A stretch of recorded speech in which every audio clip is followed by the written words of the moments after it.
Hi, good afternoon. Welcome back to my Facebook Live. And sorry, I'm fiddling with my phone a little bit. I'm trying out different scenarios, different environments and positions and different lighting. So bear with me while I'm trying to figure through this, and leave me a comment and let me know if everything looks okay and if you can hear me okay. So I'm super excited. This is my second live broadcast. It looks like Sunday afternoons are going to work well for me, and I hope for you too. And if not, then I'll always keep my video broadcast posted here on my Facebook page at Darya G. Ghafourpour DDS, or Dr. Darya Ghafourpour. And I'm also going to repost them on YouTube, so you'll be able to find my YouTube channel as well if you search for Dr. Darya Ghafourpour, the Gentle Dentist. So I'm glad that you're here with me again today. I want to continue along the vein of giving helpful tips for creating strong patient relationships. And what I found over the years is, and many of you probably know this already inherently, our patients are the lifeline of our dental practices. And whether we are dentists or whether we are dental team members, this is the basis for our living, right? And it's super important that we have ways that we can communicate well with our patients, ways that we can help them feel comfortable and welcome in our dental practices so that they continue to come back to us for more. And not only are we able to deliver them the quality of care that we believe is necessary for them and that we know that we can give them, but then they have peace of mind, our patients and their families, because they will continue to refer people to us, their families, their friends, their co-workers, even strangers on the streets, or someone that they meet in a grocery store. They overhear a conversation that someone is looking for a good dentist. I've had that happen numerous times. Someone will tell me that, "Hi Martina, welcome, glad that you're here with me today."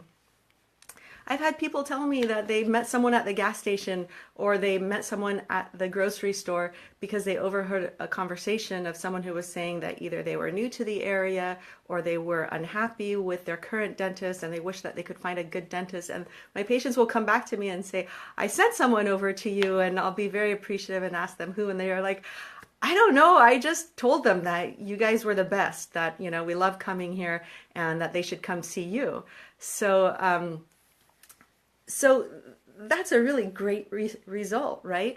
It's an extended success. It's something that happens not through a direct marketing campaign. It's not because we're asking all of our patients and sending them letters to send us other people. It's because we've developed a strong rapport with them and we've helped them feel comfortable and confident in our ability to serve them well. And they naturally are going to want to share that goodness with others around them. So this is in large part how I've grown my dental practice over the years. I've had a couple of dental practices, and if you have already received my cheat sheet or my worksheet, you'll see a little bio. If you haven't, I'll tell you how to do that as well. But I give a little synopsis about how once upon a time I was operating 2 dental practices and teaching at my dental school at the same time. And surprise, surprise, that became a little bit overwhelming, so I had to cut back on what I was doing, and that's why I sold one of my dental practices so that I could feel balanced in my professional life and also in my personal life. So I went back to just having one dental office, which is the one that I'm in now. I've been there for over 15 years. I started it from scratch.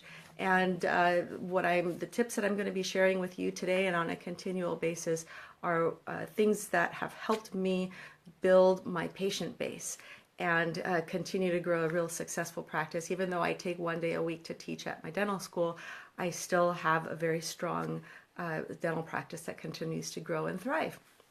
So I'm going to look at this. This is what we dentists are good at. We're good at working in mirrors, only I did this without looking in a mirror. So if you go and you text 44222, I had to write this backwards because Facebook Live from my phone shows it to you in reverse. And type in DRDARYA. One word, no period. DRDARYA. You'll be able to receive a summary checklist which relates with the video that I did last week, and which you can also find here on my Facebook page. Yes. And on that, you'll have a few helpful tips that I reviewed in my last video, a little bit of a bio of myself and how I've grown my practice, and basically an invitation to join my community, which I'm creating, which is a community of like-minded dentists and dental practitioners who are looking to build strong patient relationships and help serve our communities by, when we can make that connection with our patients, wow, we can help so many people who are so afraid of going to the dentist. I mean, it becomes debilitating how afraid they are. They're afraid of pain. They're afraid of being mistreated. They're afraid of being condescended to. I hear all sorts of stories from my patients about what they've experienced in the past. And believe it or not, that hearing what doesn't work for people helps me understand what does work for people too. And these are all avenues that have contributed to the information that I'm presenting to you now and in the future. Okay, so if you're watching on your cell phone, then wait till I'm done before you text that, okay? But if you've got me on your computer, then feel free. Go ahead and text 44222 and type in DRDARYA, and you will be able to join my email list. And I'm not a strong emailer to communicate with you every single day or anything like that, but it'll be a way of introducing myself and keeping you connected with my community and giving you updates and offer you anything that I've got coming down the pipeline that I think that you might like. But most likely it'll be to say, hey, I'm going to be on Facebook Live again, so why don't you join me there? This is what it looks like, just a brief look at what that checklist looks like. And there's me wearing purple again. I think you're always going to find me wearing purple. And my little bio that's there. So for today, what I want to do is begin, and don't mind me, I'm just looking at my computer monitor over here to remind me what I want to talk about. So the first tip for today is when you join your patient in the operatory, adjust the seat level so that you're both at eye level. This might be news to some of you, but when you're thanks, Martina. I'm glad purple looks good on me. It's my favorite color. But when you're standing above someone, literally you are talking down to them, and they might feel that way. They might feel less than. It might trigger feelings for them of not being deserving, of not being good enough, of not being worthy of being listened to, and they might just shut out everything that you're going to say. So when you are taller than that person who's in the chair, you have a seat. Or, while you're coming in, raise their chair. Use that foot pedal, whatever remote control you've got. Raise their chair, you sit down. If you feel like you need to stand up, then go ahead and stand, but raise their chair so that they're more at eye level with you too. So it builds a sense of camaraderie. It helps build rapport. It helps to establish a sense of communicating with one another so that you're speaking with them and listening. You're interested in listening to what their concerns are or what they have to say, as opposed to speaking at that person. They're more likely to not absorb what you're going to share with them, and they might be resistant to accepting your recommendations. And that could translate even to being more resistant to coming to their next appointment.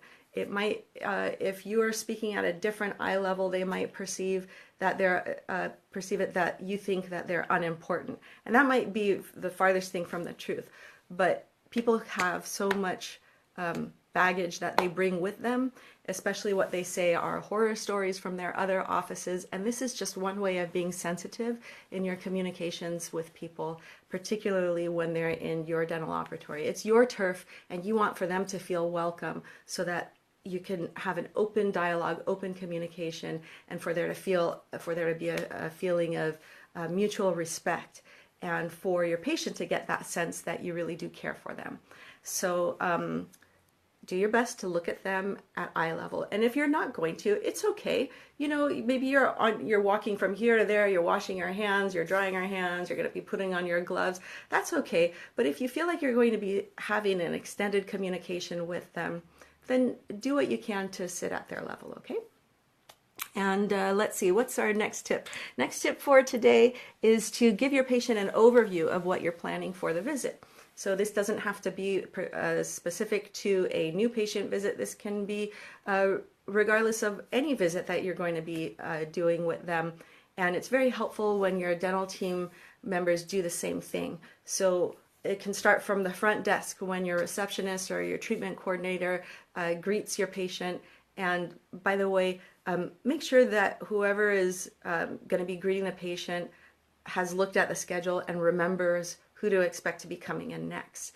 So that's really nice when you hear the door open, or when you're looking up from what you're doing, you can just take a quick glance at the schedule, remind yourself, oh yes, we're expecting John to come in today. That's probably John now, if you don't recognize him by face, or maybe you do, and it's just an easy way to not be feeling awkward that that person's name might have slipped your mind for the moment. So give them an overview. So that person who's welcoming them in, will do the usual greetings and great, they're going to be with you any moment to go ahead and get started with your checkup and cleaning. Or to probably the assistant is going to start with your checkup x-rays today, and then the doctor will be in shortly. Or great, glad that you're here. I know that you're here to get some fillings. That's going to be on the lower left side. So just remember that you're going to be numb for a while. Things like that. Anything like that that'll break the ice and reintroduce to them why they're here for. I can't tell you how many times I've had people come in and go, it really surprises me. They'll be sitting in the chair and they'll look at me and they'll go, well, why am I here? And I don't know quite how that happened, but I know why I'm going to the dentist when I go. But people are so busy and they've got so many things on their mind. They don't keep track of things, and they just knew, okay, I got, I know what time I'm supposed to be there. I got a text message reminder. I got an email reminder. I know I'm supposed to go. So it is helpful when your team members can remind them. If they can't, then definitely make sure that you're doing that when you're seeing them in the treatment room. Let them know that, yes, they're here for their checkup, or we're going to go ahead and take care of the next fillings that are on the list today. And the next time you come around, we're going to be doing that crown or that porcelain work on the other side of your mouth. So, what it does, and that's a general overview. You can also get very specific, and I do this myself.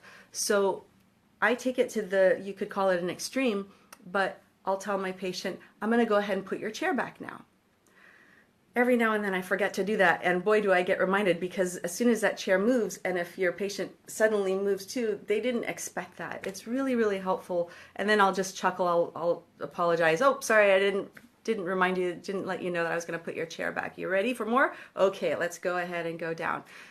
Or I'm going to ask you to turn your head towards me. Or let me just take my mirror and have a look. When we let the person know what to expect, it puts their mind at ease. That is so important. When our patients can feel comfortable and relaxed, and when their mind can be more at ease, everything moves so much more smoothly. So very, very important, and they appreciate it. And they'll let you know that too. And I love it when my specialists do the same thing. One of my favorite specialists is an endodontist, Dr. Mark Manoukian, and my patients love going to see him. And they'll come back and they'll say, he explained everything to me, other than he's such a sweetheart, or he's so young. They'll say, he explained everything to me. He took all the time and answered all of my questions. And then they'll also say, I can really see why it is that you guys work together. We don't literally work together. We have our own separate offices. We have our own separate businesses, but we're like-minded and we approach our patients in a similar way.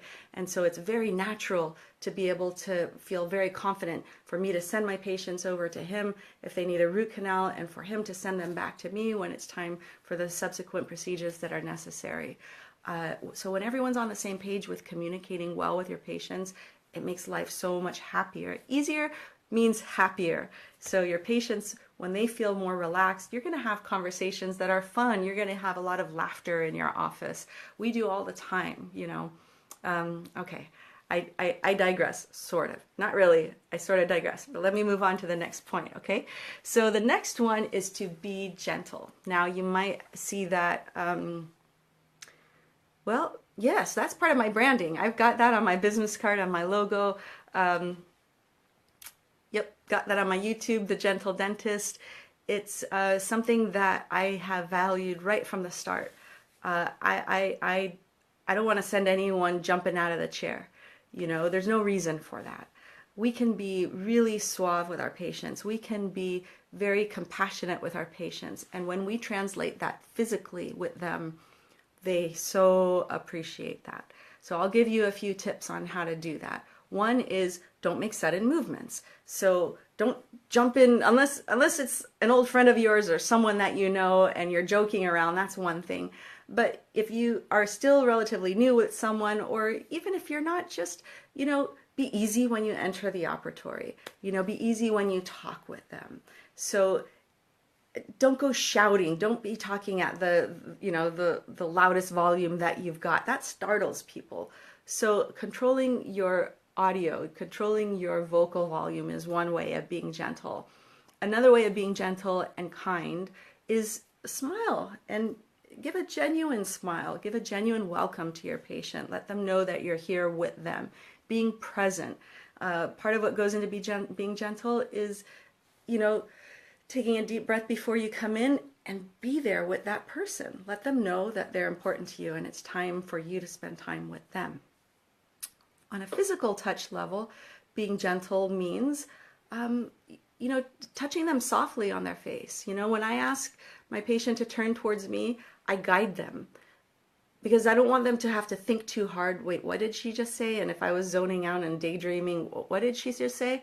So and I've got my mask on and maybe they've got their earphones on, they're listening to their own music or podcast or something while I'm doing my treatment on them. So I'll guide them. I'll just hold their face and gently move their face towards me when I want them to do that. Or if I want them to move the other way, then I'll just gently, I'm telling them, I'm talking to them, but I'm gently moving their face that way. When I want them to open, believe it or not, especially if they're not numb, just touch their lip, you know, go ahead, open for me and just touch your lip and they'll automatically start to open. That's all. You don't need to, they don't like it when you're doing that. And it seems counterintuitive, but I've heard stories from people and actually I have actually seen it happen with some dental students in the past, let's say, who are still just really brand new and haven't learned quite all of the idiosyncrasies of how to be with people when you're that close to them, because we are in a very, very close, intimate zone with our patients, and it's super important that we respect that. And being kind and gentle is one way of doing that. So I've got a lot more about that to give you in the future. I think that's probably a good place to stop right now. I'd love it if you would comment on anything that I've said. Ask your questions here in the chat box here underneath this video. You can post a comment on my page, or the Facebook page, and then once you join my email list, please, you know, reply to the email that I'll send you and let me know what your questions and concerns are. Let me know if you want to stay anonymous or if you would like acknowledgement, I can do that too and talk about you in a future post. Again, I'm going to ask you to text 44222 DRDARYA. You'll receive this summary checklist that I spoke about at my last video, so you can scroll down and look at this background. Look for this background. That'll be a video where you're going to find out some tips in a similar vein as the ones that I was talking about today. And you can also click on my Facebook page to sign up, and that will also send you to the same page where you will be able to say, yes, send me that list, and it'll ask for your email address, and I'll be able to send you an email that way. Be sure to look in your spam folder or your junk folder or your, let's see, social folder. It might not be in your regular inbox. And that way you can be sure to find the information that I'll send you. Feel free to share it with your colleagues, your team members, other dentists, and I look forward to seeing you here more. I'd love it if you would like my page or subscribe to my YouTube channel so that we can continue building this awesome community. And I look forward to talking to you next time. So thanks so much for joining me, and have an awesome rest of your day. Bye.